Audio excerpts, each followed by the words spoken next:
टाकुटो को मीटिंग के लिए बुलाने आई थी और इस बार वो इन दोनों बहनों को भी साथ आने को कहती है। मीटिंग के दौरान हमें पता चलता है कि कैसल का काम खत्म होने की वजह से उनके पास काफी लकड़ियां और काम करने वाले लोग बचे हुए हैं, तो अगर किंग चाहे तो नई फैसिलिटी पे काम शुरू किया जा सकता है। अब जिस फैसिलिटी के बारे में टाकुटो और आटो काफी वक्त से सोच रहे थे, वो फाइनली माइनोग्रा में क्लिनिक बनाने का काम शुरू करवा देते हैं ताकि उनके लोग स्वस्थ और खुश रहें। अब इस मीटिंग के दौरान आटो रियलाइज करती है कि उनके पास स्टाफ की भी बहुत कमी है, जिस वजह से एमिली को काफी चीजें अकेले संभालनी पड़ रही है। वैसे मोल्टार से हमें पता चलता है कि मिलिट्री मैजिक पर रिसर्च भी कंप्लीट हो चुकी है। अभी तो फिलहाल मोल्टार ही उस मैजिक को यूज कर सकते हैं, लेकिन थोड़ी ट्रेनिंग के बाद उनके स्टूडेंट्स भी मिलिट्री मैजिक को यूज कर पाएंगे। हमें पता चलता है कि इन्होंने तो कैसल के ऊपर भी काफी पावरफुल मैजिक लगा दिया है। अब आटो मोल्टार को 6 मेजर एलिमेंट्स पे रिसर्च करने को कहती है। अब बात रही मिलिट्री रिपोर्ट की, जो कि गिया देगा। गिया बताता है कि उनकी आर्मी में 4 नए लॉन्ग लेग बग्स ज्वाइन हुए हैं, जो कि आसपास के इलाके में नजर रखते हैं, लेकिन जो जंगल के पार बंजर जमीन है वो वहां नहीं जा सकते, क्योंकि उनके बग्स जंगल का सहारा लेकर छिपके रहते हैं। खैर, इस पर आटो सोचती है और अभी के लिए वो गिया से इन बग से पेट्रोलिंग करवाने को भी कहती है। गिया का सवाल था कि अगर ये लोग पेट्रोलिंग करेंगे तो आसपास की हलचल का कौन ख्याल रखेगा। आटो कहती है कि अभी निशन को संभालने के लिए वो अकेली काफी है, और वैसे भी वो जल्द एस्ला को भी समन करने वाले हैं। एस्ला को समन करने के लिए सभी तैयारियां हो चुकी हैं, अब सिर्फ इन्हें सफिशिएंट माना की जरूरत है। काफी देर तक मीटिंग चलती है और ये लोग कई प्लान भी डिसाइड करते हैं। मीटिंग खत्म हो जाने के बाद जब टाकुटो वापस अपने सिंहासन की तरफ बढ़ रहा था, तब गलती से मारिया उससे टकरा जाती है और सारे पेपर्स को गिरा देती है। दोनों बहनें माफी मांगते हुए पेपर्स को इकट्ठा करने लगती है, लेकिन गलती से उन्होंने एक जरूरी पेपर को फाड़ दिया था। वो दोनों टाकुटो की तरफ देखने लगते हैं, लेकिन टाकुटो इसके लिए भी उन्हें माफ कर देता है। आखिर मारिया अपने किंग से पूछ ही लेती है, आप एक बुरे पर्सन हैं, हम इतना काम बिगाड़ रहे हैं, आप हमें मार क्यों नहीं देते। कारिया अपनी बहन की तरफ से माफी मांगते हुए कहती है कि मेरी बहन बस ये पूछना चाहती है, आखिर आप हम दोनों पर इतनी दया क्यों दिखा रहे हैं। टाकुटो उन्हें अपने पास बुलाता है और उन्हें एक अच्छे इंसान और एक बुरे इंसान के बीच का फर्क समझाता है। एक अच्छा इंसान कभी भी किसी को हर्ट नहीं कर सकता और ना ही वो किसी से कुछ छीन सकता। एक अच्छे इंसान के ऊपर कई पाबंदियां होती हैं, लेकिन एक बुरा इंसान वो अपनी मर्जी का मालिक होता है। बुरे लोग काफी ज्यादा सेल्फिश होते हैं, वो चाहे तो अच्छा काम कर सकते हैं, वो चाहे तो बुरा काम कर सकते हैं। दूसरे लोगों की परवाह ना करते हुए उन्हें जो सही लगता है वो करते हैं। वो लड़कियां कहती है कि ये तो बिल्कुल भी ठीक नहीं है, क्या आप हमें कभी भी पनिश नहीं करोगे। टाकुटो कहता है कि अगर मैंने अच्छे लोगों को ही मार दिया तो मुझे पनिश कौन करेगा। टाकुटो ये बात अच्छे से जानता है कि ये दोनों बहनें जानबूझ के गलतियां कर रही हैं।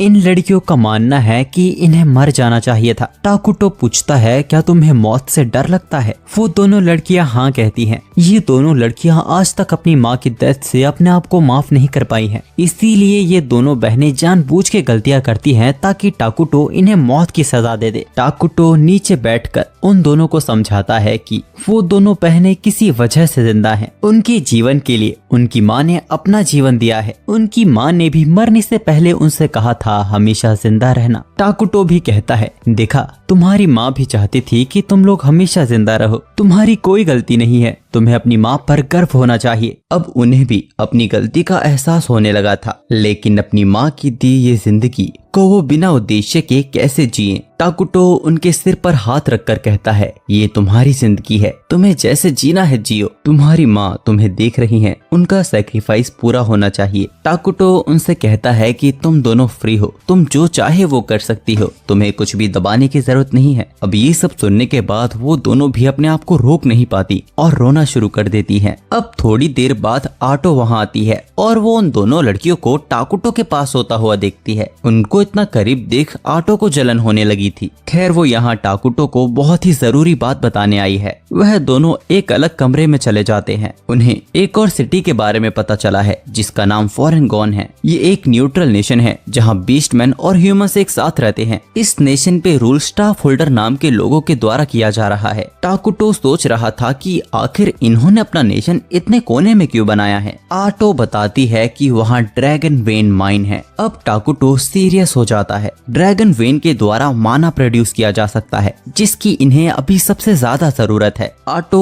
इस नेशन पर जल्द से जल्द कब्जा करने की बात रखती है। फोरगॉन अभी संभलने की भी हालत में नहीं है। आए दिन उनके नेशन पर बारबेरियंस के हमले हो रहे हैं। टाकुटो सोचता है कि अगर फोरगॉन पे हमला हुआ तो वहाँ के लोगों के पास रहने की कोई जगह नहीं होगी। इस तरह वो अपने नेशन में उन्हें सहारा दे सकते हैं। ऐसे में उन्हें पॉपुलेशन का भी फायदा होगा और ड्रैगन वेन भी उनकी होगी। अब अगले ही सीन में हम फोरगॉन के स्टाफ होल्डर को घबराया हुआ देखते हैं, क्योंकि आटो कुछ एल्व्स के साथ उनके सामने खड़ी थी। आटो और बाकी सबका डार्क कोरा देख ये लोग अच्छे से समझ चुके थे कि ये लोग इनको नहीं हरा पाएंगे। स्टाफ होल्डर हम देखते हैं कि आटो उन पर हमला करने ही वाली थी, पर तभी उनके बीच में छोटा सा बच्चा पेपे नाम का सामने आता है और आटो से हंसते हुए बात करने लगता है। इस ग्रैनी टाइप स्टाफ होल्डर का नाम टोनू कापोली है और इसे पेपे पे बहुत ही गुस्सा आने लगता है, पर पेपे की ही वजह से उनकी आटो से काफी अच्छी बात हो गई थी और अब ये लोग टाकुटो से मिलने जा रहे हैं। किंग को सामने से देखते ही टोनू कापोली तो घबरा ही जाती है। एक ऐसी डार्क एंटिटी उनके पड़ोस में है और उन्हें कोई खबर ही नहीं। हमें पता चलता है कि पेपे भी आने वाले फ्यूचर का स्टाफ होल्डर है, लेकिन अभी पेपे में बहुत कमी है। कई बार टोनू कापोली को उसे बचाने आना पड़ जाता है। वैसे टोनू कापोली को शक था कि नॉर्थ में और उनके देश में जो तबाहियां हो रही हैं, इन सब के पीछे टाकुटो का ही नेशन है। लेकिन अब खुद से टाकुटो को सामने से देखने के बाद अब उन्हें अपने फैसले पे पछतावा हो रहा है। यहाँ पेपे को लाकर उन्होंने उसे भी खतरे में डाल दिया है, पर तभी पेपे सामने से जाकर टाकुटो को उसका दोस्त बनने को कहता है। टोनू कापोली घबरा जाती है और वो पेपे का मुंह बंद कर माफी मांगने लगती है, पर टाकुटो को बुरा नहीं लगा था। वो कहता है कि वो उसका दोस्त बनेगा। पेपे भी खुश हो जाता है, आटो भी खुश हो जाती है। सभी लोग टाकुटो के पहले दोस्त बनने की खुशी में तालियां बजाने लगते हैं। टोनू कापोली को समझ ही नहीं आ रहा था आखिर यहाँ चल क्या रहा है। वो यहाँ की कमाल की ड्रिंक और खास तरह के बर्तन देख भी हैरान थी। पेपे तो इधर उधर उछल ही रहा था और दूसरों को अपना मैजिक दिखा रहा था। टाकुटो को जलन होने लगती है कि पेपे के कम्युनिकेशन स्किल्स कितने कमाल के हैं। टाकुटो भी फ्रेंडली होने के लिए पेपे के साथ खेलने लगता है। यहाँ पे तरह तरह के गेम्स देख पेपे हैरान था और उसे मजा भी आ रहा था। वो टाकुटो को आइडिया देता है कि वो इन गेम्स को उनके देश में क्यों नहीं बेचता। टोनू कापोली उसे फिर चुप हो जाने को कहती है। वो एक किंग से ऐसे बात नहीं कर सकता, लेकिन टाकुटो तो तुरंत ही इसके लिए मान जाता है। असल में तो टाकुटो खुद ही इनके साथ ट्रेड करना चाहता था। वो तो अच्छा है कि पेपे ने खुद ही सामने से बोल दिया। खैर टोनू कापोली फिर भी पेपे को मारती है, क्योंकि वो यहाँ कुछ ज्यादा ही फ्री हो रहा है। वैसे तो आटो और बाकी सब शुरू से ही टोनू कापोली के इंटेंशन को जानते थे कि वो यहाँ किसी और कारण से ही आई है, और अब सब नॉर्मल होने के बाद वो उससे पूछ ही लेती है। टोनू कापोली बताती है कि उनके नेशन पे आए दिन लगातार बारबेरियंस के हमले हो रहे हैं। ये काफी अजीब बात थी, क्योंकि बारबेरियंस कभी भी बड़े शहरों पर हमला नहीं करते। इसी कारण की वजह से वो यहाँ इन्वेस्टिगेशन के लिए आई थी। टाकुटो डायरेक्टली उससे पूछ लेता है कि क्या तुम्हारे पास मिलिट्री की कमी है। टोनू कापोली अब यहाँ घबरा जाती है। अगर इन लोगों को पता चल गया कि ये लोग कमजोर हैं, तो इनका माइनोग्रा के साथ समझौता नहीं हो पाएगा। टोनू कापोली बोलती है कि हम उन्हें संभाल पा रहे हैं, बस उनका बिहेवियर हमें काफी अजीब लग रहा है। उन्होंने तो अपनी आर्मी और 2 स्टाफ होल्डर्स को भी इन्वेस्टिगेशन के लिए भेजा हुआ है। सभी लोग टोनू कापोली की बातों पर यकीन कर ही रहे थे। तभी पेपे वहाँ गलती से बोल देता है कि मुझे लगा था कि हमने इन्वेस्टिगेशन के लिए उन्हें इसीलिए भेजा है ताकि हम उनके साथ डील करने का कोई तरीका ढूंढ सके।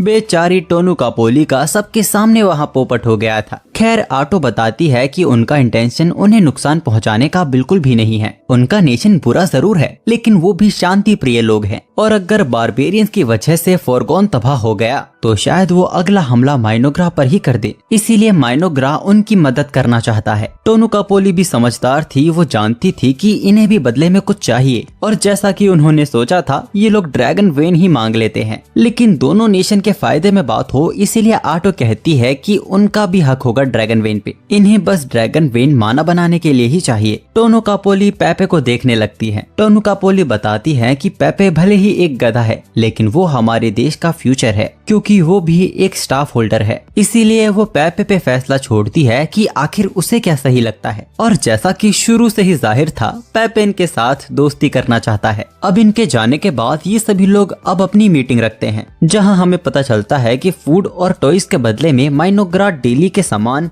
लोहा और जरूरत की चीजें फोरगाउन से लेगा। इससे ये होगा कि अब टाकुटो को ये सब बनाना नहीं पड़ेगा। ये सब पेपे की गलती की वजह से पॉसिबल हो पाया है। टाकुटो सोच रहा था कि क्या वाकई पेपे ने ये सब गलती से किया था, या फिर वो सभी से अलग 2 कदम आगे से सोच के चल रहा था। अब इन सब बातों के बीच एक बात उठती है कि आखिर ये फोरगाउन देश है कैसा। अब ये काफी इंटरेस्टिंग सवाल था जिसके बारे में यहाँ कोई भी नहीं जानता था। अब इंटरनेशनल रिलेशन बनाने के लिए उन्हें उस कंट्री के कल्चर के बारे में जानना होगा, लेकिन ऐसे कामों में बहुत वक्त लगता है और उनके पास वहाँ जाने का कोई रीजन भी नहीं है। तभी मारिया आइडिया देती है कि हम वहाँ खेलने के बहाने से जा सकते हैं। आखिर पेपे भी तो यहाँ खेलने के लिए आता रहता है। टाकुटो को भी ये आइडिया काफी पसंद आता है। मोल्टार बोलते हैं कि फिर तो मुझे जाना चाहिए क्योंकि ये बहुत जरूरी काम है, लेकिन ये सही नहीं होगा क्योंकि मोल्टार इस नेशन का बहुत ही जरूरी पर्सन है। आखिर में ये लोग मारिया और कारिया को भेजने का फैसला करते हैं। मोल्टार के हिसाब से इनके लिए ये अच्छा मौका भी होगा एक्सपीरियंस गेन करने का। तभी आटो खड़ी होकर कहती है कि नहीं, मैं जाऊंगी। किंग को डर है कि इन दोनों को कुछ हो ना जाए। मोल्टार कहते हैं कि तुम तो किंग के सबसे खास हो, तुम्हें तो बिल्कुल नहीं जाना चाहिए। ये सुन आटो बहुत ज्यादा खुश हो जाती है कि मैं तो बिल्कुल नहीं जा सकती, आखिर मैं किंग की इतनी खास जो हूँ। अब वो दोनों भी किंग से जिद करने लगती हैं कि वो जाना चाहती हैं। टाकुटो ने ही कहा था कि वो दोनों फ्री हैं और कुछ भी कर सकते हैं और अब वो किंग के लिए कुछ करना चाहते हैं। इतना मासूम चेहरा देख अब टाकुटो भी मना नहीं कर पाता, लेकिन ये देख आटो को गुस्सा आ गया था कि उसके अलावा कोई और टाकुटो के करीब जा रहा है। तब से ही आटो ने इस बात को लेके मुंह फुलाया हुआ है। तब मारिया टाकुटो को एक आइडिया देती है। वो कुछ बातें उसके कानों में बोलती है जो उसे आटो को बोलना है। टाकुटो ऐसा ही करता है। वो आटो के कानों में उसे शुक्रिया कहता है हमेशा उसकी परवाह करने के लिए। वो उसका हाथ पकड़ लेता है। आटो शर्माने लगती है। कुछ देर पहले की गलती के लिए टाकुटो आटो से माफी मांगता है। वो कहता है कि इन सब का कोई मतलब नहीं है अगर वो उसके साथ नहीं है, उसे उसकी जरूरत है। ये सब सुन आटो का तो दिमाग ही फट गया था। वो अपने मन में ख्याली पुलाव बनाने लगती है कि एक दिन टाकुटो उसे प्रपोज कर देगा,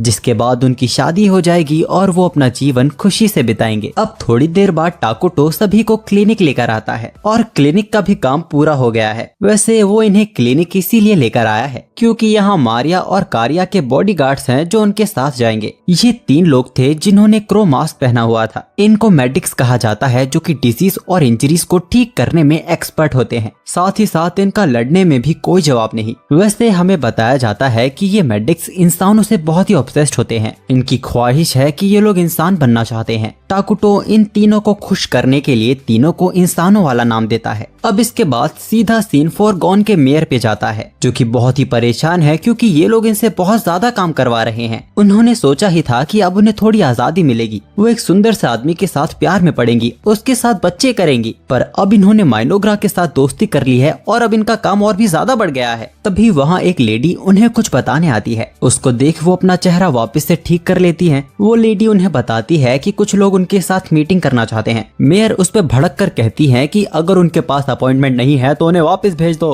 पर फिर वो लेडी बताती है कि वो लोग माइनोग्रा से हैं। वो फिर भड़क कर कहती है कि ये बात शुरू में बतानी चाहिए थी ना। अब मेयर अपना चेहरा वापस से खिलाकर उनका स्वागत करती है। मेडिक्स का ऑरा देख मेयर तो डर गई थी। वो स्टाफ होल्डर्स को गालियां देने लगती है कि आखिर इन्होंने किनके साथ दोस्ती कर ली है। खैर वो ये सब बातें अपने चेहरे पर ना दिखाने की कोशिश करती है। वो मारिया और कारिया के साथ काफी अच्छे से पेश आने की कोशिश करती है क्योंकि टोनो कापोली ने मेयर को बताया था इन दोनों के बारे में कि ये दोनों किंग के बहुत ज्यादा करीब हैं। मेयर बहुत ही पोलाइटली उनसे पूछती हैं कि वो यहाँ किस काम से आई हैं। एक मेडिक बताता है कि वो यहाँ पेपे के इनविटेशन को एक्सेप्ट करके खेलने यहाँ आए हैं और साथ ही वो लोग यहाँ स्टूडेंट्स भी हैं और दूसरे नेशन के बारे में जानने की कोशिश कर रहे हैं। ये दोनों नेशन के फ्यूचर के लेन देन के लिए उनकी तरफ से पहला कदम है। और वो ये भी कहता है कि ये दोनों अभी बच्चे हैं और सीख रहे हैं, इसीलिए वो मेयर को इनके साथ ऑफिशियल बातें करने से भी मना करता है। मेयर ये जान के काफी ज्यादा खुश हो जाती है कि ये लोग तो यहाँ घूमने के लिए आए हैं, अब इसी बहाने वो भी छुट्टी लेके एंजॉय कर सकती हैं। इससे वो एक अच्छा इंप्रेशन भी छोड़ पाएंगी जो उनके फ्यूचर रिलेशन के लिए भी अच्छा होगा। अब इसके बाद मेयर उन्हें शहर के कई जगह जगह दिखाने लगती है। इनको एंजॉय करता हुआ टाकुटो भी देख रहा था। अब वो भी टेंशन फ्री हो जाता है। अब शाम होने के के बाद मेयर वापस चली जाती हैं और मारिया और कारिया आज की इन्वेस्टिगेशन पे बात करने लगते हैं। इन्होंने यहाँ नोटिस किया कि यहाँ खाने की कमी है, यहाँ के लोग डरे हुए हैं, यहाँ के लोगों को यकीन नहीं कि कोई इन्हें बचाने के लिए आएगा। इन्हें ये बात इसीलिए पता चल पाई है क्योंकि मारिया दूसरों के इमोशंस को फील कर सकती है। यहाँ पे पॉपल ग्रास भी खुलेआम बिक रही हैं जिनके ऊपर नट्स भी हैं। एक तरह से ये नशीली पदार्थ है जो हर नेशन में बैन है। इसके उगाने पर भी सख्त पाबंदी लगी हुई है। इनका इतनी अच्छी कंडीशन में होना, इनको लग रहा था कि कोई इन्हें यहाँ उगाता है। खैर अगले दिन ये लोग ड्रैगन वेन देखने आते हैं। छूने में ये क्रिस्टल ठंडे लग रहे थे। इतनी खूबसूरत चीज देख उन्हें अपनी माँ की वो बात याद आने लगती है। उनकी माँ ने उन्हें बताया था कि ये दुनिया काफी खूबसूरत चीजों से भरी हुई है।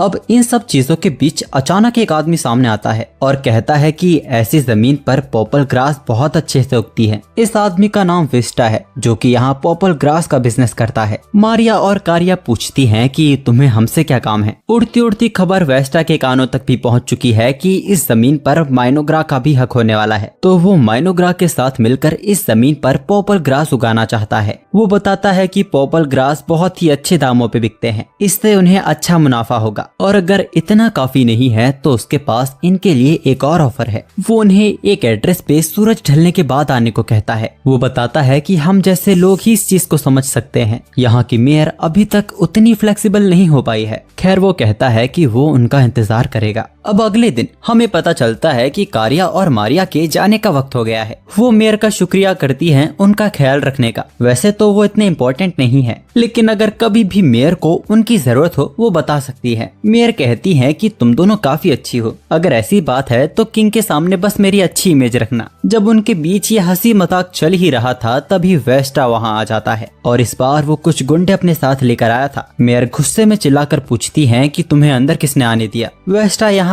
अपने ऑफर का जवाब लेने आया है। मारिया कारिया तो आई नहीं तो वो खुद ही यहाँ अपना जवाब लेने आ गया। मेयर को यकीन नहीं होता इन दोनों छोटी बच्चियों ने उसके पीठ पीछे इस गुंडे के साथ समझौता कर लिया। मेयर घबराने लगती है कि ऐसे तो ये शहर पूरी तरह तबाह हो जाएगा। कारिया मेयर से पूछती है कि तुम घबरा क्यों रही हो। कारिया वेस्टा को साफ मना कर देती है कि वो उस जैसे के साथ कोई डील नहीं करेगी। कारिया मेयर से परमिशन मांगती है कि वो इस इंसान को खुद हैंडल कर सकती है। मेयर को तो इससे कोई दिक्कत नहीं थी, इन्होंने उसे भी बहुत परेशान करके रखा हुआ है। वेस्टा पॉपल ग्रास का एक जहरीला इंजेक्शन निकाल लेता है। इस इंजेक्शन का डोज वो कारिया और मारिया को देना चाहता था। एक इंजेक्शन के बाद ही ये लोग इस नशे के बिना रह नहीं पाएंगे। कारिया बोलती है कि तुम इस बात से अनजान हो ना, हमारे ऊपर हाथ उठाने से तुम माइनोग्रा को अपना दुश्मन बना लोगे। वेस्टा बोलता है कि इस इंजेक्शन से मैं तुम दोनों को कंट्रोल कर लूंगा। तुम दोनों को काबू में करने के बाद तुम्हारा टर्की राजा जो बच्चों को पसंद करता है वो भी मेरे काबू में होगा। यहाँ वेस्टा कुछ ज्यादा ही बोल गया था। वो अपने गुंडों को उन पर छोड़ देता है। जैसे ही वो रिलैक्स हुआ उसके साथी की तलवार उसके सामने आके लग गई। अगले ही पल सामने का मंजर उसके लिए बेहद ही भयानक हो गया था। यहाँ माइनोग्रा में एमले टाकुटो से पूछती है कि आखिर उसने मेडिक्स को ही उनके साथ क्यों भेजा। वो उनके वॉरियर्स को भी तो भेज सकता था। अब इसके पीछे एक काफी अच्छा कारण था जो आटो बताती है। मेडिक्स ह्यूमंस और डेमी ह्यूमंस से बहुत ज्यादा प्यार करते हैं, इसीलिए उनके पास एक स्पेशल एबिलिटी है कि वो ह्यूमंस को काफी अच्छे से ठीक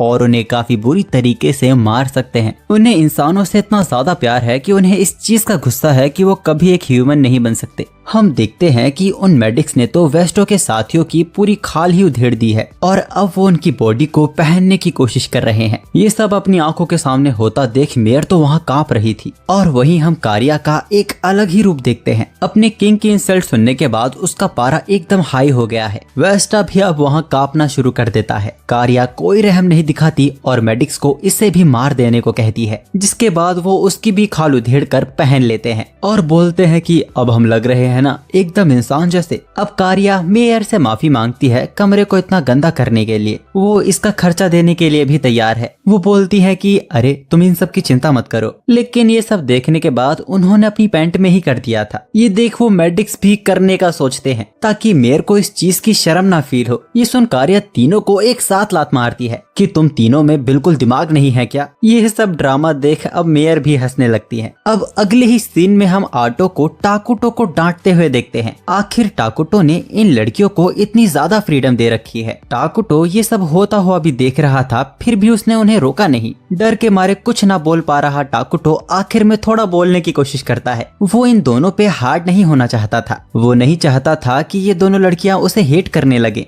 ये सुन के आटो और भी ज्यादा गुस्से में आ जाती है। क्या तुम इन दोनों के फादर हो? ऐसे फादर जो अपने बच्चों को डांटना नहीं पसंद करते ताकि उनकी नजरों में वो हमेशा अच्छे बने रहें। वो उन सभी को बराबर डांट रही थी और वो तब तक इन सबको नहीं छोड़ेगी जब तक ये सभी लोग इस पेपर पे अपनी गलतियां ना लिख दें। अब आटो की दी पनिशमेंट को पूरा करने के बाद अब वक्त था ड्रैगन टन को लेके मीटिंग करने का। लेकिन तभी उन तीनों को फिर से एंजॉय करता देख आटो भड़कने लगती है, ये कहते हुए कि क्या तुम्हें अपने किए का कोई पछतावा नहीं है। अब यहाँ बाकी सब भी बोलते हैं कि इतना काफी है। मोल्टार कहता है कि गलती तो हमारी थी, हमने इन दोनों बहनों को ठीक से सिखाया नहीं। अब आटो को भी अपनी गलती रियलाइज होने लगी थी। अब चीजों से आगे बढ़कर वो लोग बोरगॉन की बात करने लगते हैं। मारिया और कारिया के रिपोर्ट के अकॉर्डिंग ये सिटी काफी अनसेटल्ड है। यहाँ के लोगों के पास ठीक से खाना और सेफ्टी नहीं है और आए दिन यहाँ पर बारबेरियंस के हमले होते रहते हैं। और सबसे ज्यादा जो उनके लिए मुश्किल पड़ रहा है वो है हील जायंट्स के खिलाफ लड़ना। अब तक इस चीज का सोर्स नहीं पता चल पाया है कि आखिर इतने सारे हील जायंट्स आ कहां से रहे हैं। अब काफी देर मीटिंग करने के बाद ये लोग डिसाइड करते हैं बोरगॉन की मदद करने के लिए आटो और मोल्टार साथ जाएंगे और आटो के जाने के बाद माइनोग्रा का डिफेंस कमजोर न पड़ जाए, इसीलिए आटो एक हीरो को समन करने वाला है। हम देखते हैं कि ईस्ला को समन करने की सारी तैयारियां पूरी हो चुकी हैं। ईस्ला एक पावरफुल हीरो है। टाकुटो भी नहीं जानता कि उसको समन करने के बाद क्या होगा। क्या ईस्ला उसकी बात मानेगी? आटो टाकुटो से कहती है कि जो भी होगा मैं आपको प्रोटेक्ट करूंगी। ईस्ला को समन करते हुए टाकुटो आटो से टेलीपैथी के थ्रू कहता है, मुझे बचाने के चक्कर में अपने आप को सैक्रिफाइस मत करना, मैं तुम्हें वापस से जिंदा नहीं कर पाऊंगा। अचानक एक डार्क सर्कल क्रिएट होता है जो वहाँ रखी हर एक चीज को अपने अंदर समा लेता है, जिसके बाद उसने एक ककून का रूप ले लिया था। उसके अंदर से ताकतवर कीड़ों की रानी एस्ला प्रकट होती है। लेकिन हमें पता चलता है कि एस्ला तो काफी अच्छे खानदान से है, उसे लोगों से इज्जत से बात करना आता है। खैर टाकुटो उससे पूछता है कि क्या उसे वो याद है। एस्ला को सडन हिट हुआ और उसे टाकुटो के बारे में याद आया। वो कहती है कि आप मुझे अच्छे से याद हो ईरा टाकुटो। अब आटो भी सामने आ जाती है और ईस्ला से पूछती है कि क्या वो उनके किंग के साथ हमेशा लॉयल और उनको सर्व करेगी। एस्ला आटो को देखते ही उसके सिर पर हाथ रखते हुए कहती है कि तुम कितनी क्यूट हो। वो आटो से कहती है कि तुम चिंता मत करो, मैं टाकुटो को हमेशा सर्व करूंगी जैसे मैं पहले किया करती थी। एस्ला को टाकुटो अच्छे से याद है क्योंकि टाकुटो इकलौता वो था जो एस्ला की ताकत को पूरी तरह बाहर निकाल पाया था। उसे आटो भी याद है जो हमेशा किंग की फेवरेट रहा करती थी। खैर इसके बाद एस्ला को अपने मेंशन ले जाकर टाकुटो यहाँ की सारी सिचुएशन के बारे में उसे बता देता है। बातों ही बातों में टाकुटो बताता है कि वो ये सब आटो के बिना नहीं कर पाता और इसी बात के दौरान ये दोनों वापस से रोमांटिक होने लगते हैं। खैर ईस्ला बताती है कि वो सिचुएशन को पूरी तरह समझ चुकी है और वो नेशन को प्रोटेक्ट करने में अपनी पूरी जान लगा देगी, यानी कि अब आटो बारबेरियंस को खत्म करने के लिए बोरगॉन की तरफ निकल सकती है। ये बहुत ही जरूरी था लेकिन आटो इसके लिए तैयार नहीं थी। वो टाकुटो को छोड़कर जाना नहीं चाहती। टाकुटो भी कहता है कि वो भी उसे बहुत मिस करेगा, उसके बिना वो लोगों से बात कैसे करेगा। वो दोनों एक दूसरे की बाहों में लिपट कर रोना शुरू कर देते हैं। जाते हुए आटो टाकुटो से कहती है कि वो जल्दी वापस आएगी और वहाँ से किसी तरह टाकुटो को बार बार टाटा करते हुए रवाना हो जाती है। अब आटो के जाने के बाद टाकुटो को दिन में भी बार बार झपकियां आ रही थी, लेकिन ऐसा है कि उसे सोने ही नहीं देती। वो उसकी सेहत का ख्याल रखते हुए कहती है कि आपको रात में सोना चाहिए ताकि आपकी सेहत ठीक रहे। तभी मारिया और कारिया बताती हैं कि टाकुटो तो दोपहर तक सोता रहता है और अगर वो दोपहर में भी नहीं उठता तब आटो या फिर वो उसे उठाते हैं। ये सुनकर एस्ला उसे डांटने लगती है कि अगर राजा होकर वो ऐसा करेगा तो प्रजा उसके बारे में क्या सोचेगी। खैर इसके बाद एस्ला टाकुटो को कारिया और मारिया को उसके साथ भेज देने को कहती है।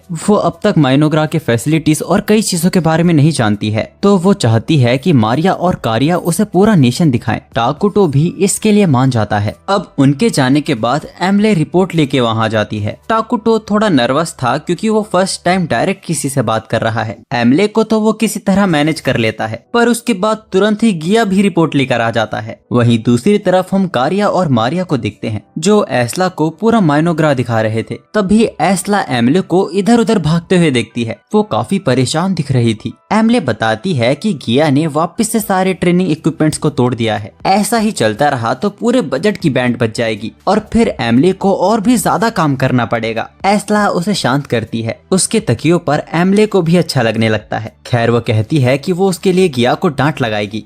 अब इसके बाद हम सीधा ट्रेनिंग का सीन देखते हैं जहां गिया ने एक बार फिर ट्रेनिंग के दौरान सभी की तलवारों को तोड़ दिया था। वो कहने लगता है कि तुम लोग तो अभी भी बहुत कमजोर हो, लेकिन इस बार एस्ला उसे ठीक से समझा देती है कि उसे इक्विपमेंट्स का ध्यान रखते हुए ट्रेनिंग करनी चाहिए। गिया माफी मांगता है कि वो ट्रेनिंग के दौरान ऐसा हो जाता है। एस्ला उसका भी सिर सहलाते हुए कहती है कि अभी तुम भी तो बच्चे हो, तुम्हें अपनी गलती का एहसास हुआ, ये बहुत अच्छी बात है। अगर तुम अपने किंग की रक्षा करना चाहते हो तो तुम अपने दिमाग को भी ठंडा रखना सीखो। तभी डिनर टाइम की बेल भी बज जाती है। मारिया और कारिया एस्ला को अपने साथ ले जाती है। सभी लोग नीचे बैठ के खा रहे थे और एस्ला के लिए टेबल पर बर्तन लगाए जाते हैं। एस्ला उन्हें इन सब के लिए शुक्रिया कहती है, लेकिन वो भी उसी बर्तन में खाने को कहती है जिसमें वो लोग खा रहे हैं। सभी लोग कहने लगते हैं कि ये तो आपके लिए डिसरिस्पेक्टफुल होगा। एस्ला कहती है कि वो एक डिफेंस हीरो है, वो सबकी रक्षा तभी कर पाएगी जब वो सबके जैसी होगी। हम देखते हैं कि मारिया और कारिया एस्ला को अपने बर्तन देती है जिस पर उन्होंने उसका चेहरा बनाया हुआ था। ये देखकर एस्ला का दिल भर आता है। वो दोनों को गले से लगा लेती है। इन दोनों को भी इस चीज का बेसब्री से इंतजार था। अब जब रात में एस्ला पहरा दे रही थी तब उसे कहीं से रोने की आवाज आने लगती है। वो देखती है कि ये तो मारिया और कारिया रो रही हैं। वो बताती है कि कारिया ने बुरा सपना देखा जिसकी वजह से वो दोनों सो नहीं पा रही हैं। एस्ला कहती है कि मैं तुम्हारी बड़ी बहन जैसी हूँ, तुम मुझे बता सकते हो। मारिया कारिया बताती है कि उन्हें अपने माँ के सपने आते हैं। वो सपने बहुत ही मजेदार होते हैं, लेकिन जब उनकी आंखें खुलती हैं वो अपने आप को रोने से रोक नहीं पाती। लेकिन फिर वो बोलती हैं कि अब उन्हें ये सपने आने बहुत ही कम हो गए हैं। काफी वक्त बाद आज ये सपना उन्हें वापस से आया है। वो एस्ला से माफी मांगती हैं कि उन्होंने उसे चिंता में डाल दिया। एस्ला उन दोनों की बातों को समझती है। वो कहती है कि उसके पास एक आइडिया है, जब भी तुम सो के उठोगी मैं हमेशा तुम्हारे पास होंगी। वो उनसे वादा करती है कि वो हमेशा उनके साथ है। ऐसा कहकर वो दोनों एस्ला की बाहों में ही चैन से सो जाते हैं। वहीं दूसरी तरफ आटो ने एक ही हमले में सभी गॉब्लिन्स और ऑर्क्स को खत्म कर दिया था और ये सब देख मेयर की तो हालत ही खराब होने लगती है। आटो उन्हें जाके थोड़ा आराम करने को कहती है। वैसे पेपे की वजह से ये लोग यहाँ के लोगों के साथ घुल पा रहे हैं। उसके फ्रेंडली नेचर की वजह से कोई भी इनसे नहीं डर रहा है। आटो को याद आता है कि कैसे पेपे ने उसकी पावर्स को देखकर उसे ऑक्टोपस बताया था। वो कहती है कि वैसे तो मुझे फर्क नहीं पड़ता, लेकिन मैं बिल्कुल भी ऑक्टोपस जैसी नहीं दिखती हूँ। वैसे तो आटो ने ये सोचा नहीं था, लेकिन इन मामूली से बारबेरियंस को मार के भी उसे काफी अच्छी पावर्स मिल गई हैं। अब जब ये दोनों ये बातें कर ही रहे थे तभी इन दोनों को एक हील जाइंट की प्रेजेंस महसूस होती है। मोल्टार बताता है कि आसपास कोई मैजिक यूज नहीं किया गया है जहाँ से ये हील जाइंट आया है। अब आटो का दिमाग खराब होने लगा था। वो इस पहेली के पीछे का सच जानना चाहती है कि आखिर ये अचानक से सामने कैसे आ जाते हैं। इसीलिए उसको मारने आटो अकेली ही निकल जाती है। मेयर को आटो की चिंता हो रही थी, लेकिन मोल्टार उसे परेशान होने से मना करते हैं क्योंकि आटो उसके लिए काफी थी और अब वो भी सोच रहे हैं कि अब उन्हें अपनी बूढ़ी हड्डियों को भी खोल लेना चाहिए। मोल्टार military magic land of ruin का इस्तेमाल करते हैं जिससे उस हील जाइंट को सांस लेने में दिक्कत हो रही थी। आटो मोल्टार की तारीफ करती है और उस हील जाइंट को खत्म कर देती है, लेकिन इस बार कुछ अलग होता है। इस बार उस मॉन्स्टर की बॉडी गायब होकर गोल्ड कॉइन में बदल जाती है। मोल्टार ने भी इस सोने के सिक्के को पहली बार देखा है। जब टाकुटो इस सोने के सिक्के को देखता है वो याद करने की कोशिश करता है कि उसने ये सिक्का कहाँ देखा है। टाकुटो को याद आता है कि ये तो ब्रेव क्विस्टस है। इसका बस एक ही मतलब था, डीमन लॉर्ड की सेना जाग चुकी है। अब काफी वक्त बाद हम सेंट को देखते हैं जो कुछ सिपाहियों के साथ उस विलेज आई है जो उस विच के द्वारा तबाह हो चुका है। अब यहाँ आते ही अचानक सेंट के सारे सिपाही मर जाते हैं और फिर सेंट के सामने वही विच आती है जिसको सेंट इतने वक्त से ढूंढ रही है। वो विच कहती है कि हम काफी वक्त से नहीं मिले हैं, तुम कैसी हो सेंटी। हमें पता चलता है कि सेंट 17 बार इस विच को मार चुकी है, लेकिन हर बार ये किसी तरह वापस लौट आती है। सेंट उससे पूछती है कि क्या तुम्हारी ये पावर रिजरेक्शन से जुड़ी हुई है, लेकिन वो विच इसका कोई जवाब नहीं देती और मरे हुए लोगों को वापस से जिंदा कर सेंट पर हमला कर देती है। सेंट वहाँ एक आग का भंवर क्रिएट करती है जिसमें आसपास के वो सभी डेड मॉन्स्टर्स खत्म हो जाते हैं। उस विच को भी यकीन नहीं होता और सेंट तेजी से आकर उस विच को एक बार फिर खत्म कर देती है। वो विच मरते हुए कहती है कि ये गेम तो बहुत हार्ड है, क्या ऐसा हो सकता है कि ये विच भी टाकुटो की तरह एक प्लेयर है? सेंट को तो कुछ भी समझ नहीं आ रहा था कि आखिर चल क्या रहा है। वहीं टाकुटो इस कॉइन इस आर्मी को देखकर बताता है कि ये तो बहुत ही पॉपुलर गेम ब्रेव क्विस्टस के आरपीजी एनिमीज है, जिसमें प्लेयर्स हीरो बनते हैं और डीमन लॉर्ड से दुनिया को बचाते हैं, इसीलिए तो इनके दुश्मन अचानक से आ रहे हैं। एस्ला बोलती है कि उसे नहीं लगा था कि दूसरे गेम्स भी इस दुनिया से कनेक्टेड होंगे। टाकुटो को थोड़ा डाउट तो हुआ था क्योंकि उसने यहाँ विच के बारे में भी सुना है। वैसे टाकुटो ने ये गेम खेल रखा है और वो इन दुश्मनों की कमजोरी के बारे में भी जानता है और इस बारे में वो आटो को भी बता देता है। अब इसके बाद हमें डीमन लॉर्ड दिखाया जाता है जो अपने जनरल्स को हर एक चीज पर कब्जा करने को कहता है। हमें डीमन लॉर्ड के 2 जनरल फ्लेमिन और आइस रॉक दिखाए जाते हैं। हमें पता चलता है कि ये लोग भी इस दुनिया में अचानक से समन हो गए हैं। फ्लेमिन बोलता है कि भले ही ये दूसरी दुनिया है, लेकिन हमेशा राज उनके डीमन लॉर्ड ही करेंगे। इस दुनिया में आकर गॉब्लिन्स और ऑर्क्स ने भी डीमन लॉर्ड की सेना को ज्वाइन कर लिया है, जिनके साथ मिलकर वो लोग फोरगॉन पे कब्जा करने के लिए हमला कर देते हैं। फ्लेमिन आइस रॉक को यहाँ संभाल लेने को कहता है, उसे कहीं और जाना है। अब जैसे ही आइस रॉक अपनी सेना के साथ फोरगॉन में घुसने ही वाला था, मोल्टार के मिलिट्री मैजिक के कारण आइस रॉक की पूरी सेना का दम घुटने लगता है, लेकिन आइस रॉक और उसके एक साथी पर इसका उल्टा ही असर हो रहा था। इस धुएं से उनकी ताकत बढ़ रही थी। आइस रॉक का साथी बोलता है, कहीं ये काम हीरो का तो नहीं है? आइस रॉक उसे बिल्कुल चुप कर देता है और कहता है कि हीरो का नाम मत लो।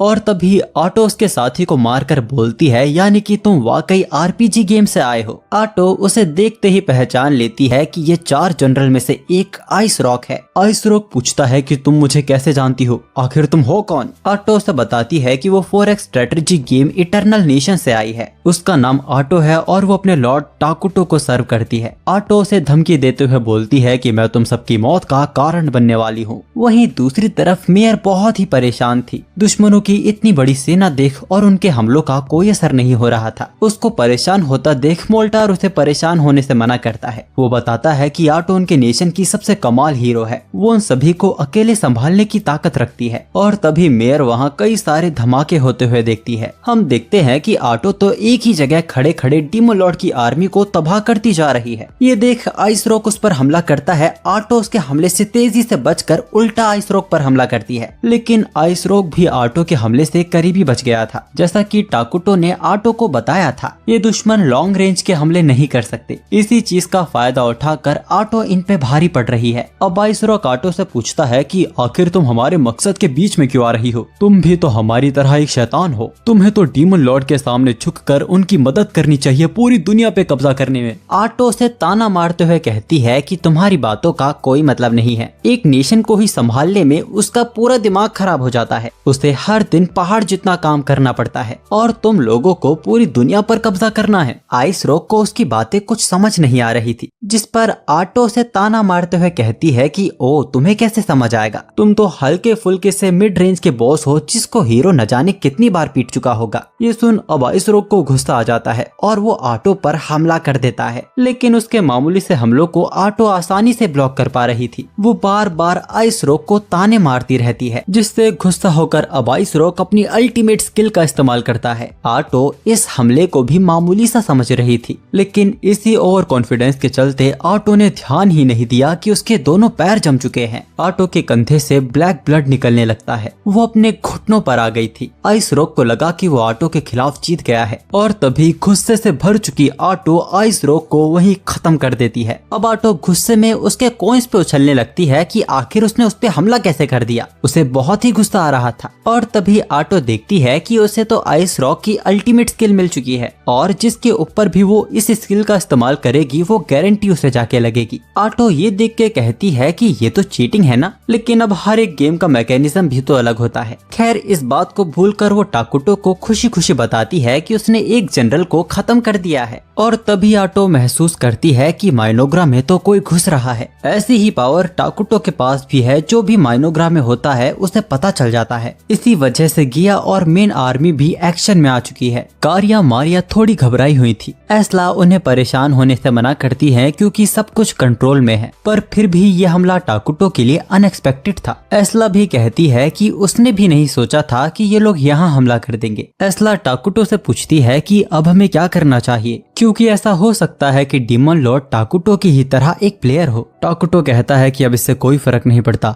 हमारे बीच समझौता होना अब नामुमकिन है। उन्होंने पहले ही उनके एक जनरल को मौत के घाट उतार दिया है। टाकुटो एक अलग ही अंदाज में कहता है कि और यही हाल हम उन सब का करेंगे। काउंटर अटैक की तैयारी करते हुए टाकुटो अपने सारे सोल्जर्स को काउंट करने लगता है, जिसमें हमें लार्वास के बारे में भी पता चलता है जिनको एस्ला ने जन्म दिया है। लार्वास भी अच्छे खासे ताकतवर हैं, लेकिन अगर ईस्ला उनके आसपास होती है तो वो और भी ताकतवर हो जाते हैं। उन लोगों को भी इवैक्यूएट कर लिया गया है जो लोग वॉर में लड़ नहीं सकते। गिया भी टाकुटो को बताता है कि उन्होंने अंदाजा लगा लिया है टोटल कितने एनिमीज हैं। इनके काम करने के तरीके को टाकुटो मन ही मन अप्रिशिएट कर रहा था। ये लोग अपने आप ही काम कर रहे हैं, जबकि एक्चुअल गेम में टाकुटो को इन्हें कमांड्स देना पड़ता था। टाकुटो को लगभग 1000 दुश्मनों के बारे में पता चला है, जिसमें गॉब्लिन्स, ऑर्क्स और कुछ अलग तरह की क्रिएचर्स है। टाकुटो अंदाजा लगाता है कि उनके साथ एक जनरल भी होगा। टाकुटो के चेहरे पे स्माइल देख एस्ला समझ जाती है कि उसने कोई तगड़ा प्लान बना लिया है। टाकुटो बताता है कि उसे स्टोर किए माना सोर्स की जरूरत है। एस्ला अंदाजा लगाते हुए बोलने लगती है कि टाकुटो इमरजेंसी प्रोडक्शन का इस्तेमाल करके और यूनिट्स को बनाने की सोच रहा है। ये काफी अच्छा प्लान एस्ला को लगता है, इससे उनकी संख्या भी बढ़ जाएगी।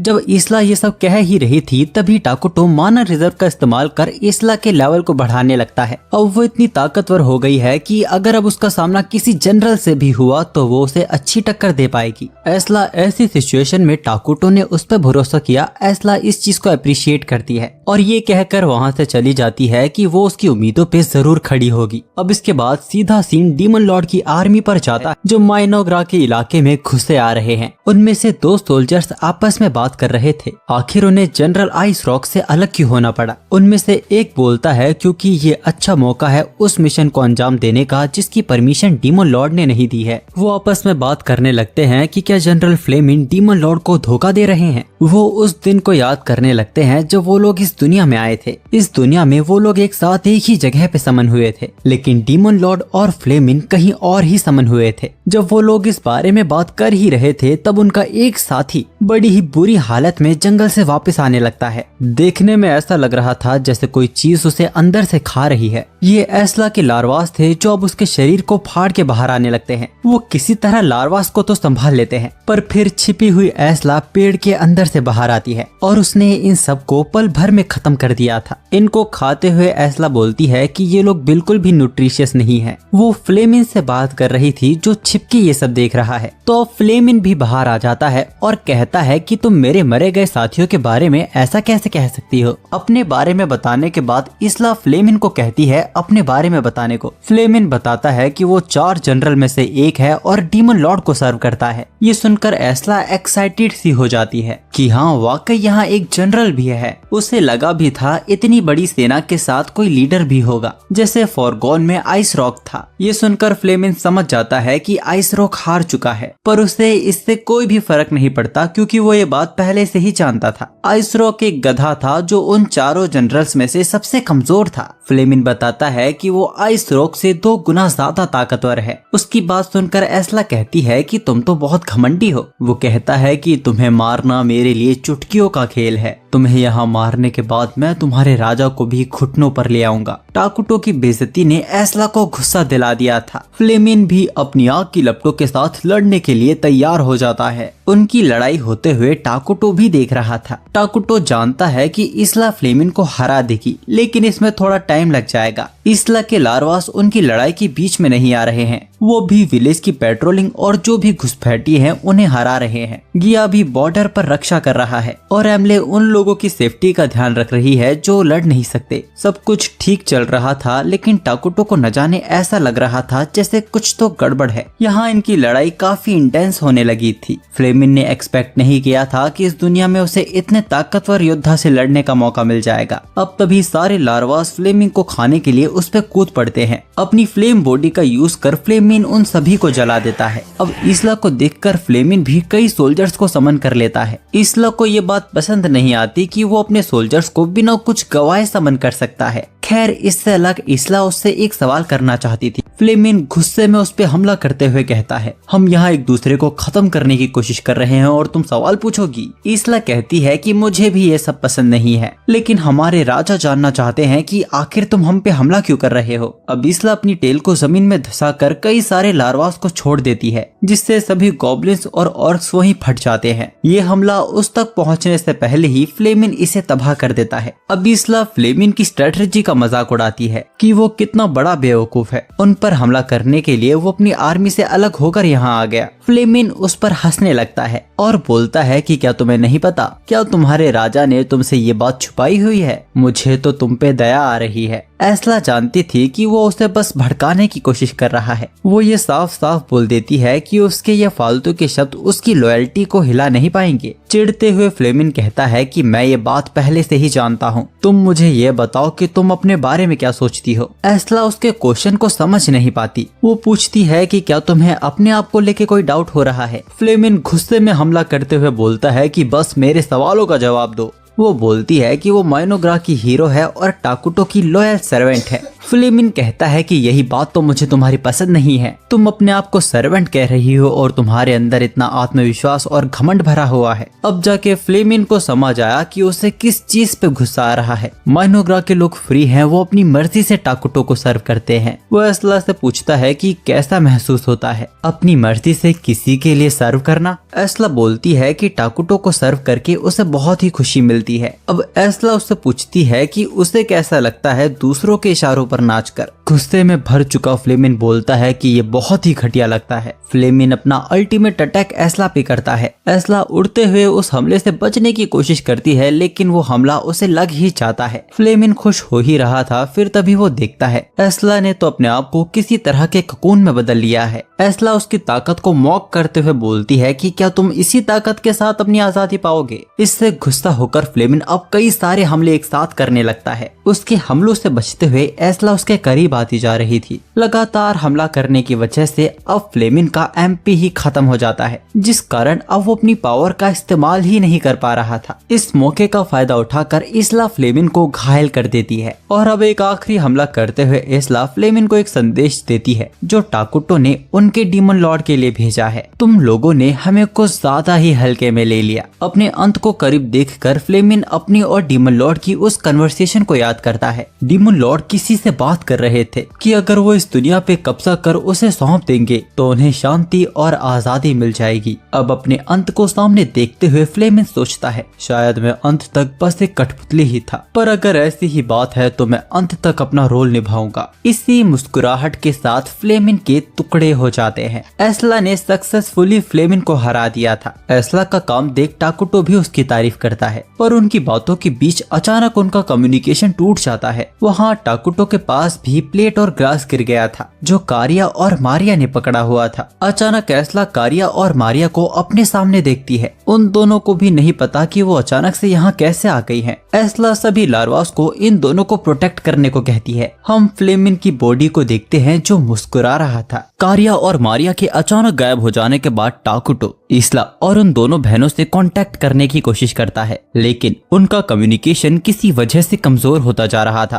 टाकुटो किसी तरह फ्लेमिन की डेड बॉडी को मुस्कुराते हुए देखता है और तभी टाकुटो को कुछ याद आता है। वहाँ एस्ला के लार्वास भी अचानक किसी वजह से भाग जाते हैं। इसला मेडिक और टाकुटो से कांटेक्ट करने की कोशिश करती है, लेकिन कोई भी उसकी बात को सुन नहीं पा रहा था। कारिया मारिया भी घबराने लगती हैं कि आखिर क्या हो रहा है। इसला उन्हें डरने से मना करती है और अपनी बाहों में भरकर खुद ही यहाँ से दूर ले जाने की कोशिश करती है, लेकिन थोड़ा आगे आते ही वो लोग वापस फ्लेमिन की डेड बॉडी पर आ जाते हैं। अब फ्लेमिन पागलों की तरह हंसने लगता है। एस्ला उसे फाड़ना शुरू कर देती है। फ्लेमिन बोलता है कि तुम मुझे कैसे मार सकती हो जबकि मैं पहले ही मर चुका हूँ। टाकुटो के सामने एक मैसेज अपीयर होता है, ऑटो डिफेंड एक्टिवेटेड। टाकुटो को भी उस आरपीजी गेम का वो फ्लेमिन इवेंट याद आने लगता है, जिसमें फ्लेमिन को हराने के बाद फ्लेमिन हीरोज से कहता है तुम्हें क्या लगा तुम लोग जीत गए। और यही डायलॉग फ्लेमिन एस्ला के सामने भी मार रहा था। कारिया और मारिया भी बहुत डरी हुई थी। इसला उनसे वादा करती है कि वो उनपे एक आंच नहीं आने देगी। फ्लेमिन कहता है कि तुम लोगों के बीच कितना प्यार है। इसला उसे मारने की कोशिश करती है, लेकिन कोई बैरियर उसे रोक रहा था। अब अचानक उसकी बॉडी मूव करना बंद कर देती है और मारिया और कारिया न जाने क्यों फ्लेमिन की तरफ बढ़ रही थी। वो दोनों बताती है कि उनकी बॉडी अपने आप ही मूव कर रही है। वो उन दोनों को रोकने की कोशिश करती है लेकिन वो अपने आप को हिला भी नहीं पा रही थी। वो सोचने लगती है कि क्या ये वही आरपीजी मैकेनिज्म है जिसके बारे में उसे वार्न किया गया था। मारिया और कारिया अपनी माँ यानी एस्ला से मदद मांगती हैं। वो दोनों कहती हैं कि वो मरना नहीं चाहती। एस्ला इस रुकावट को तोड़ने की पूरी कोशिश कर रही थी। फ्लेमिन बोलता है कि इन सब का कोई भी मतलब नहीं है, ये उनके गेम का स्क्रिप्टेड इवेंट है जो कि होके ही रहेगा। जबरदस्ती अपनी बॉडी को मूव करने की वजह से इस्ला का शरीर फटने लगता है। फ्लेमिन उन सभी से कहता है कि तुम सभी के सभी बेवकूफ हो। तुम सबको लगता है कि तुम अपनी मर्जी से हर एक चीज करते हो, लेकिन डीमन लॉर्ड हीरो हर कोई इस गेम की सिर्फ एक कठपुतली है। वो भगवान से कह रहा था, तुमने मुझसे और डीमन लॉर्ड से झूठ कहा कि अगर हम इस दुनिया पे कब्जा कर लेंगे तो तुम हमें आजाद कर दोगे। तुम्हारा शुरू से ही हमें आजाद करने का प्लान नहीं था। वो टाकुटो से भी कहता है कि तुम भी एक प्लेयर ही हो। तुमने सोचा होगा कि इस लड़ाई के बाद तुम्हें अपने गियर्स को अपग्रेड करना चाहिए, लेकिन देखो अब मैं यहाँ तुम्हारे करीबी लोगों को खत्म करने वाला हूँ। इतना कहकर फ्लेमिन की बॉडी की वजह से वहाँ एक बहुत बड़ा ब्लास्ट होता है। अब हमें इससे एक रात पहले का सीन दिखाया जाता है जहाँ मारिया और कारिया एक बड़े से पेड़ पे बैठ के आज निकले पूरे चांद को देख रही थी। यहाँ से उनके किंग का पूरा नेशन भी दिखता है। टाकुटो ने इन्हें बताया था कि अगर तुम किसी से कहते हो कि आज चांद खूबसूरत दिख रहा है, इसका मतलब ये होता है कि तुम मुझसे प्यार करते हो। मारिया और कारिया एक दूसरे से कहती है कि आज चांद कितना खूबसूरत है। उन दोनों को देखकर ऐसा लग रहा था जैसे उनकी जिंदगी में खुशियां वापस लौट आई हैं। वो दोनों सोचती है कि अगली बार फुल मून की रात को वो अपनी माँ एस्ला को भी साथ लेकर आएंगी। ये उनके लिए सरप्राइज रहेगा। अब कहानी वापस से प्रेजेंट में आती है। हम देखते हैं कि मारिया और कारिया को बचाने में एस्ला ने अपने आप को सैक्रिफाइस कर दिया है। अपनी माँ का ये हाल उनसे देखा नहीं जा रहा था। अपनी माँ को पकड़कर वो दोनों रोने लगती हैं। एस्ला को इस चीज की खुशी थी कि वो दोनों बिल्कुल सुरक्षित हैं। वो दोनों मेडिक्स और टाकुटो से कांटेक्ट करने की कोशिश करती हैं, लेकिन कम्युनिकेशन एरर अभी भी चालू था। फ्लेमिन का वो इवेंट अभी भी चालू था। इस्ला का शरीर गिरने लगता है। वो उन दोनों से कहती है कि अब तक तो तुम्हें समझ आ गया होगा कि मैं बच नहीं पाऊंगी, लेकिन उसकी एक इच्छा है जो वो उन दोनों से चाहती है। वो दोनों इस्ला से कहती हैं कि वो उन्हें बचाने का कोई तरीका ढूंढ लेंगी। वो माफी मांगती हैं कि उनके कमजोर होने की वजह से ये सब हो गया। ये उनकी गलती है कि उन्होंने खुशियां ढूंढने की कोशिश की। इनको लगता है कि इन्हें इसी चीज की सजा मिल रही है। एस्ला के साथ चिपककर वो दोनों कहने लगती हैं कि वो उसके साथ जीना चाहती हैं। इस्ला कहती है कि इसमें तुम दोनों की कोई गलती नहीं है। मारिया कारिया कहती हैं कि वो इस दर्द के साथ नहीं जी सकती। वो अपनी माँ इस्ला के साथ यहीं मर जाना चाहती हैं। इस्ला उन दोनों को उसकी बात को ध्यान से सुनने को कहती है। वो अपने हाथ को सीने में घुसाकर अपने दिल को बाहर निकाल लेती है। ऐसा कहने के लिए भी वो उनसे माफी मांगती है, लेकिन वो चाहती है कि वो दोनों उसके दिल को खा ले। वो दोनों रोते हुए इस्ला से पूछती है अपनी पहली माँ के बाद अब उन्हें ये वापस से क्यों करना पड़ रहा है। इस्ला टाकुटो से भी माफी मांगती है अपने इस खुदगर्ज एक्शन के लिए, पर अब वो अपना सारा एक्सपीरियंस मारिया और कारिया को दे रही है। अपने अंत के साथ वो अपनी दोनों बेटियों को कहती है कि लंबी जिंदगी जीना। वो उन दोनों से बहुत प्यार करती है। अब दूसरी तरफ हिल जायंट्स को खत्म करते हुए आटो को रियलाइज होता है कि इस्ला मारी जा चुकी है। वो इस बात पर यकीन नहीं कर पाती। इस्ला एक हीरो थी। आटो आउट ऑफ कंट्रोल होने लगती है। मोल्टार समझ जाते हैं और सबको नीचे लेट जाने को कहते हैं। मोल्टार आटो को शांत हो जाने को कहते हैं, वरना उनके साथियों को ही इससे चोट लग जाएगी। जब आटो शांत होती है, मोल्टार इसके पीछे का कारण पूछते हैं। हम टाकुटो को देखते हैं जो अब तक इस बात पर यकीन नहीं कर पाया है। फ्लेमिन का ये इवेंट काफी ज्यादा पॉपुलर है, लेकिन इस दुनिया में इसका होना कैसे पॉसिबल हो सकता है। टाकुटो एक बार फिर कम्युनिकेट करने की कोशिश करता है, लेकिन फिर से एरर आ रहा था। दूसरी तरफ कारिया और मारिया ने एस्ला के दिल को खा लिया है और अब एस्ला के पावर के साथ अब वो दोनों भी एक हीरो के बराबर ताकतवर हो गई हैं। आटो भी समझ चुकी थी कि आइस रॉक के साथ उसकी लड़ाई बस ध्यान भटकाने के लिए थी। उनका शुरू से टारगेट तो माइनोग्रा था। ये एक इमरजेंसी है। आटो वहाँ से वापस आने की बात करने लगती है, पर टाकुटो उसे मना कर देता है। इस्ला मर चुकी है, इस बात को बदला नहीं जा सकता, लेकिन मारिया और कारिया सरवाइव कर गई हैं। टाकुटो बताता है कि वो दोनों दुश्मनों की तरफ साउथ में जा रही हैं, शायद उन्हें बदला लेना है। आटो पूछती है कि आखिर वो दोनों ये कैसे करेंगी। टाकुटो बताता है कि इस्ला ने रोल सक्सेशन का यूज किया, जिसकी वजह से अब इसला की सारी ताकत उन दोनों में आ चुकी है। वो दोनों भी अब एक हीरो बन चुकी हैं। आटो हैरान हो जाती है। टाकुटो कहता है कि इस वक्त हम और हीरोज को नहीं खो सकते। टाकुटो के ऑर्डर्स उन तक नहीं पहुंच रहे हैं, इसलिए आटो को ही उन्हें वापस लाना होगा। आटो कहती है कि उसका उसे बचाना भी बहुत जरूरी है, इसीलिए वो टाकुटो से माइनोग्रा वापस आने की परमिशन मांगने लगती है। टाकुटो कहता है कि इसला ने हम पे भरोसा किया है। जब आटो उसकी बात नहीं मान रही थी, तब टाकुटो सीधा उसे ऑर्डर देता है। अब ना चाहकर भी उसे इस ऑर्डर को पूरा करना होगा। वो मोल्टार और बाकी सभी को कैपिटल वापस लौट जाने को कहती है। साउथ की तरफ बढ़ते हुए आटो सोचने लगती है कि मैं तो एक जरूरी बात भूल ही गई थी।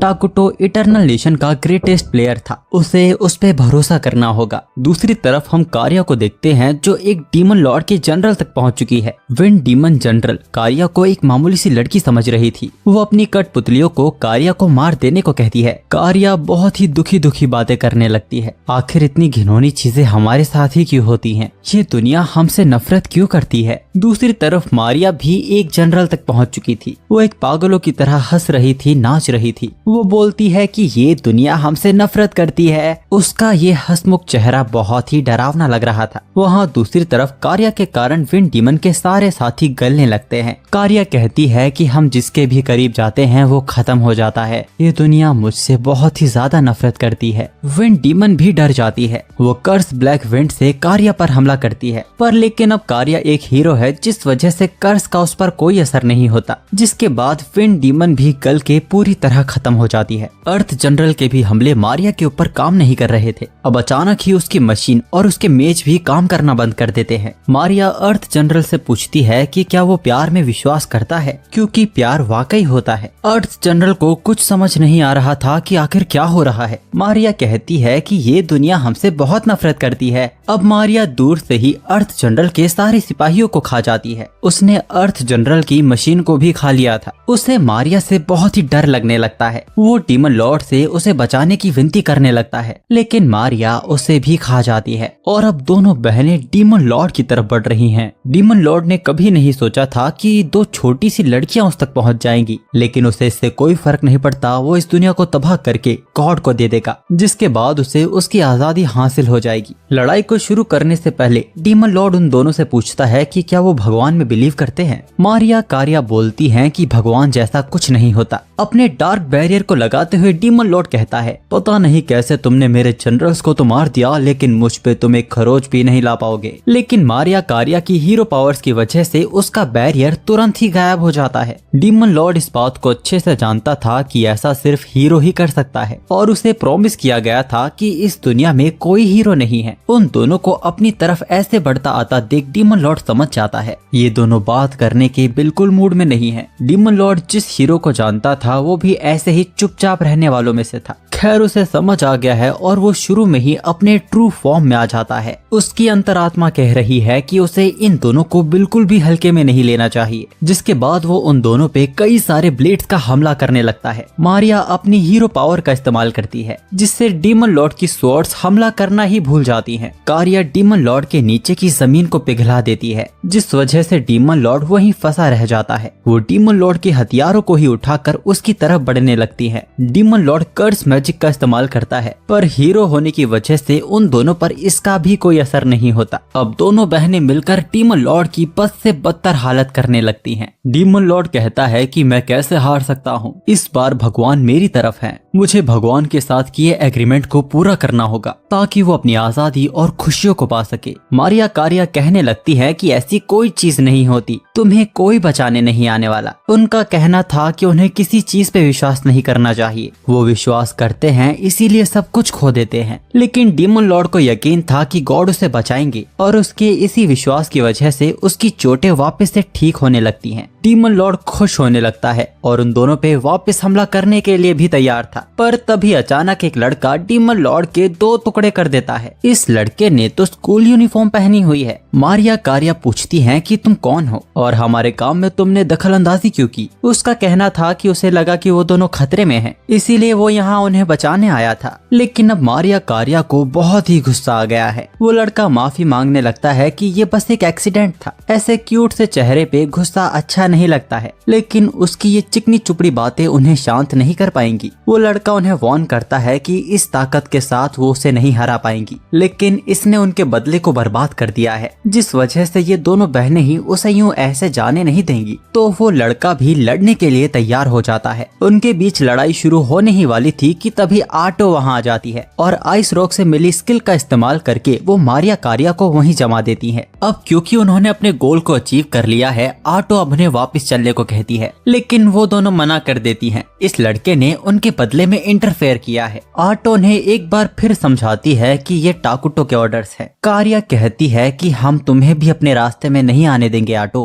ये सुन आटो को भी गुस्सा आ जाता है। वो कहती है कि पावर्स मिलने के बाद तुम दोनों के अंदर घमंड आ गया है। आटो अपने टेंटिकल्स को बाहर निकाल लेती है। वो जानती है कि उसे बस इन्हें मारना नहीं है, बाकी वो इन्हें कैसे भी लेके जाए टाकुटो से माफ कर देगा। वो दोनों घमंड भरी आवाज में कहती हैं कि तुम हमें नहीं रोक सकती आटो। हमारे राजा ने हमें पहले ही बोला है कि हम दोनों फ्री हैं, हम जो भी चाहे वो कर सकते हैं। अब यही बातें याद कर उन्हें आटो की बातें याद आने लगती है। उसने इनसे कहा था कि तुम वही करना जिससे तुम्हारी माँ को तुम पे गर्व हो। अगर तुम ऐसा करोगी तो मैं भी तुम्हारी तारीफ करूंगा। एस्ला और टाकुटो को याद कर वो दोनों वापस से होश में आ जाते हैं। ऐसी हालत में देख उनकी माँ एस्ला को भी अच्छा नहीं लगेगा। अपने हथियारों को नीचे छोड़ वो लोग आटो से माफी मांगते हैं उस हर एक घमंड भरी बात के लिए जो उन्होंने आटो से कही थी। अब ये सब देख वो लड़का भी डर के वहाँ से भाग जाता है। उसकी स्कूल यूनिफॉर्म देख आटो को भी टाकुटो की एक बात याद आती है, लेकिन अभी के लिए वो इस चीज को इग्नोर कर देती है। खैर कारिया और मारिया आटो से पूछती हैं कि क्या उनकी माँ एस्ला को वापस लाया जा सकता है।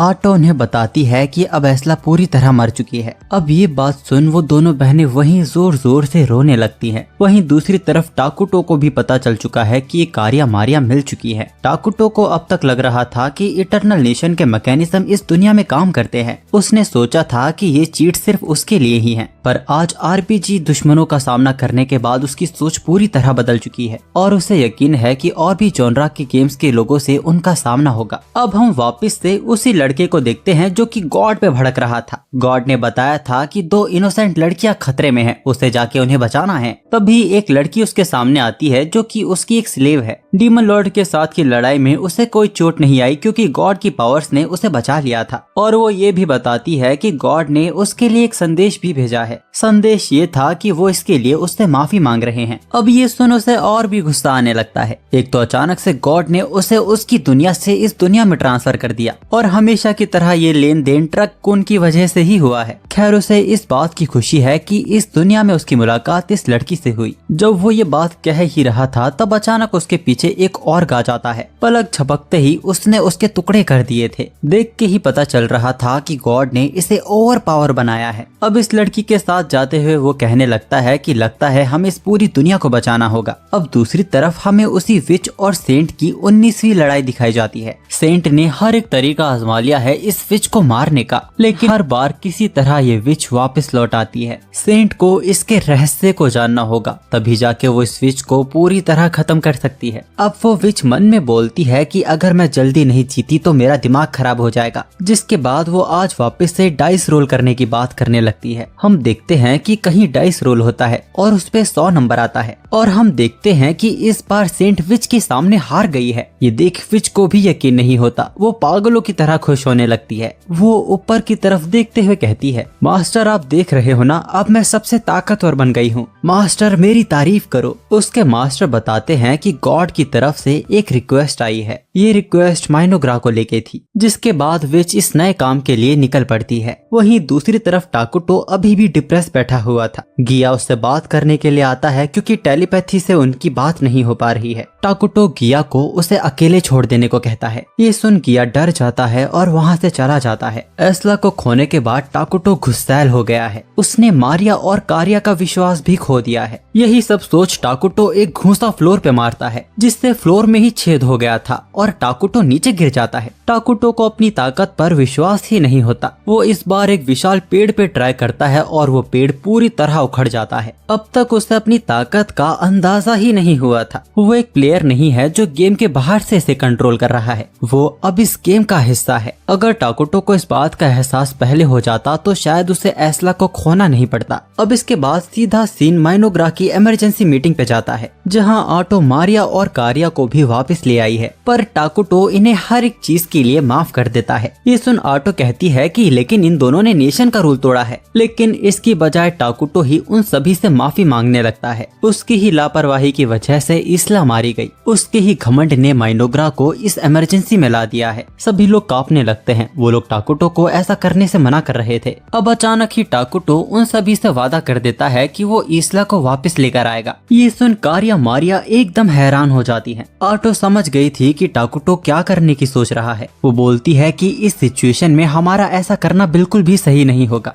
हमें असेंशन विक्ट्री के बारे में पता चलता है, जो कि इटरनल नेशन का ही पार्ट था। अगर इस दुनिया में सभी गेम्स के मैकेनिज्म काम करते हैं तो इस दुनिया में असेंशन विक्ट्री भी होगी, जिसको जीतने से उन्हें वो सब वापस मिल जाएगा जो भी उन्होंने खोया है। लेकिन इसका मतलब ये भी था कि उन्हें इस गेम को जीतना होगा। दूसरे शब्दों में कहा जाए तो ये जीत पूरी दुनिया को वापस से बना सकती है, और अगर बाकी गेम के लोगों को इसके बारे में पता चला तो सभी लोग उनके खिलाफ हो जाएंगे। टाकुटो कहता है कि जो भी हमारे रास्ते में आएगा हमें बस उसे मार देना है। अपनी इमरजेंसी प्रोडक्शन का इस्तेमाल करके वो कई सारी मॉडर्न गन्स बनाने लगता है। टाकुटो कहने लगता है कि चलो एक साथ पूरी दुनिया पे कब्जा कर लेते हैं। ये उनके लिए चैलेंजिंग तो होगा, पर एक साथ वो इसको भी हासिल कर लेंगे। बस उन्हें वो करना है जो टाकुटो उन्हें कहेगा। अब इस मीटिंग के बाद हम टाकुटो को अकेला बैठा हुआ देखते हैं। असेंशन विक्ट्री को पाने के लिए टाकुटो जानता था कि मॉडर्न गन्स काफी नहीं होंगी। उसे अपनी हर एक यूनिट के एक्शन को ध्यान में रखकर स्ट्रेटजी बनानी होगी। इसीलिए वो एक बार फिर अपने सिविलाइजेशन के लोगों का दौरा करने लगता है। उसने अपनी पावर से देखा कि सारे डार्क एल्फ्स एक जगह इकट्ठा हो गए हैं। मारिया और कारिया ने उसी पेड़ पे अपनी माँ की ग्रेव बनाई है। वो बोलती हैं कि ये उनकी माँ की ग्रेव नहीं है, उनकी माँ बस आराम कर रही हैं जब तक किंग उन्हें वापस नहीं ले आते। वैसे आज के टाकुटो के फैसले की वजह से सभी डार्क एल्फ्स थोड़े घबराए हुए हैं। उनकी ये बातें पीछे छिपकर टाकुटो भी सुन रहा था। तभी मारिया कारिया कहती हैं कि आप सभी लोग बड़े हो, घबराना तो बस हम बच्चों को चाहिए। अब वो सबके सब मोटिवेट हो जाते हैं, कहने लगते हैं कि हमें अपने आप पर पूरा विश्वास है। हम राजा के हर एक हुक्म को फॉलो करेंगे, भले ही पूरी दुनिया उनके खिलाफ क्यों ना हो जाए। ये सब सुनकर अब ईरा को भी अच्छा लगने लगता है। उन सब के जाने के बाद टाकुटो भी इस्ला की ग्रेव के पास आता है। वो उस दिन को याद करने लगता है कि कैसे उसने माइनोग्रा को शुरू किया था। वो हर एक को इसके लिए शुक्रिया कहता है। अब अगले दिन आटो टाकुटो से बात करने की फिराक में है। कल वो हालातों की वजह से टाकुटो से बात नहीं कर पाई थी, पर आज उसने फैसला कर लिया है कि वो टाकुटो से बात करके रहेगी। अब जैसे ही वो अंदर जाती है, मारिया कारिया टाकुटो को सहला रहे थे। ये देख आटो को जलन होने लगती है और वो टाकुटो को सहलाने के लिए उसकी तरफ बढ़ने लगती है। टाकुटो की कल की बात की वजह से सब लोग घबरा गए थे। इसी बात को सोच टाकुटो बहुत ही ज्यादा दुखी है। वो तीनों कहती हैं कि सब कुछ ठीक है, हर कोई टाकुटो को समझता है। टाकुटो भी इस बात पर हामी भरता है और कहता है कि अब वो किसी को भी दुखी नहीं होने देगा। वो कहता है कि चलो एक साथ असेंशन विक्ट्री को पाते हैं। आटो बोलती है कि टाकुटो जहाँ जाएगा वो उसके पीछे पीछे आएगी। मारिया कारिया भी उसका पूरा साथ देंगी। इटरनल नेशन का टॉप प्लेयर होने की वजह से टाकुटो इस चीज को पॉसिबल करके दिखाएगा। और इसी के साथ इस कमाल के एनिमे की एंडिंग होती है। वैसे तो इसकी कहानी और बढ़ेगी, लेकिन इसका अगला सीजन न जाने कब आएगा। अगर आपको ये वीडियो पसंद आई हो तो इस वीडियो को लाइक कीजिए, चैनल को सब्सक्राइब कीजिए ऐसी और वीडियोस को देखने के लिए। कमेंट्स में हमें बताइए कि आप अगली वीडियो किस एनिमे पे चाहते हैं। जिसके लिए भी सबसे ज्यादा कमेंट्स आएंगे अगली वीडियो उसी पे बनाई जाएगी।